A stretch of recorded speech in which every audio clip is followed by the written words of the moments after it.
सबको जय मसीह की। आपके यीशु चैनल में आपका स्वागत है। मैं आपको एक प्रार्थना की शक्ति के बारे में बताना चाहती हूँ कि एक प्रार्थना में कितनी शक्ति होती है। यदि तुम में कोई दुखी है तो ये प्रार्थना करे, यदि आनंदित है तो वह स्तुति के भजन गाए। यदि तुम में कोई रोगी है तो कलीसिया के प्राचीनों को बुलाए और वे प्रभु के नाम से उस पर तेल मलकर उसके लिए प्रार्थना करे, और विश्वास की प्रार्थना के द्वारा रोगी बच जाएगा और प्रभु उसको उठाकर खड़ा करेगा। और यदि उसने पाप भी किए हों उनकी भी क्षमा हो जाएगी। इसलिए तुम आपस में एक दूसरे के सामने अपने अपने पापों को मान लो और एक दूसरे के लिए प्रार्थना करो जिससे चंगे हो जाओ। धर्मी जन की प्रार्थना के प्रभाव से बहुत कुछ हो सकता है। एलिय्याह भी तो हमारे समान सुख दुख भोगी मनुष्य था और उसने गिड़गिड़ाकर प्रार्थना की कि मेघ न बरसे, और 3.5 वर्ष तक भूमि पर मेघ नहीं बरसा। फिर उसने प्रार्थना की कि जो आकाश से वर्षा हुई और भूमि फलवंत हुई।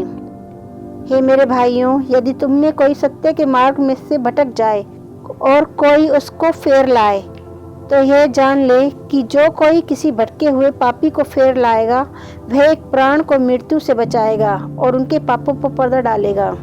वचन में लिखा है कि यदि मैं तुम में कोई दुखी है तो वह प्रार्थना करे। इसमें यह बताया जा रहा है कि अगर कोई दुखी है तो उनके लिए प्रार्थना करनी चाहिए कि ताकि वह यदि आनंदित है तो वह स्तुति के भजन गाए, और अगर कोई खुश है, बहुत खुश है, तो वो क्या करे, भजन गाए।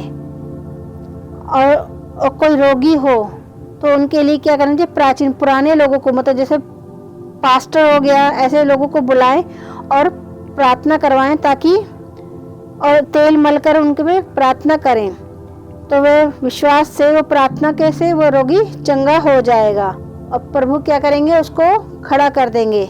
और यदि उसने कोई पाप भी किए हैं तो वह भी पाप भी क्षमा हो जाएंगे।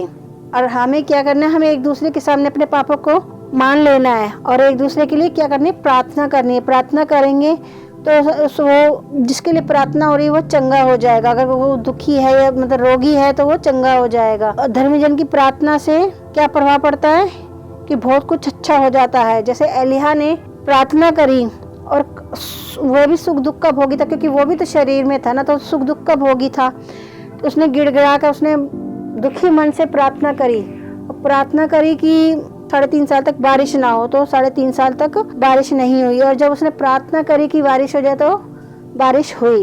यदि तुम में कोई सत्य के मार्ग से भटक जाए और उसे कोई फेर लाए, तो वह जान लो कि कोई किसी भटके हुए पापी को फेर लाएगा। इसमें मतलब ये कहा गया कि मतलब कि जैसे तुम दूसरों से प्रेम करो, उनसे मतलब कि जैसे दुखी है कोई बंदा तो उसको हम प्रेम करें, तो वो और विश्वास में लाएं कि परमेश्वर तुझे बचाएगा, सारे दुखों को तेरे दूर करेगा और तुझे अनंत जीवन मिलेगा, स्वर्ग में घर मिलेगा। तो प्रेम के द्वारा उसके पापों को फेर दें।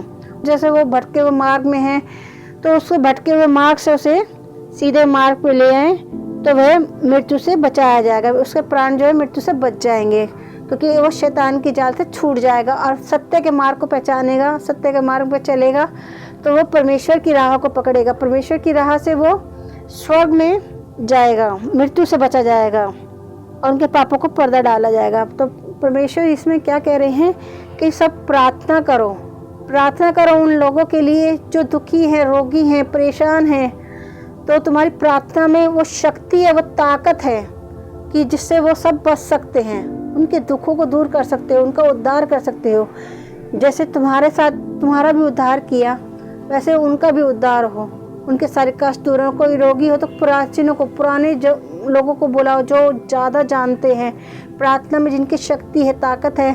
तो परमेश्वर ने हम सबको एक अधिकार दिया है कि अगर हम परमेश्वर की पूजा का प्रार्थना करते, परमेश्वर से प्रार्थना करते, तो वो हमारी सारी प्रार्थनाओं को सुनते हैं। तो प्रार्थना में वो शक्ति है, वो ताकत है कि हम हर चीज़ को दूर कर सकते हैं। जैसे शैतान को भी अपने जीवन से, दुष्ट आत्माओं को हम अपने जीवन से निकाल सकते हैं, क्योंकि शैतान हारा हुआ है और वो हमसे प्रार्थना, यीशु मसीह की प्रार्थना से वो डरता है और वो कभी रुक नहीं सकता, टिक नहीं सकता। क्योंकि वचन में भी कहा है कि तुम जवान सिंहों को लताड़ोगे और सांपों को पैरों से कुचलोगे। तो परमेश्वर ने हमें वो अधिकार दे दिए कि हमें मतलब कि प्रार्थना के जरिए हमें वो उन सबको मार गिराना है। तो धन्यवाद करती हूँ। सबको जय मसीह की।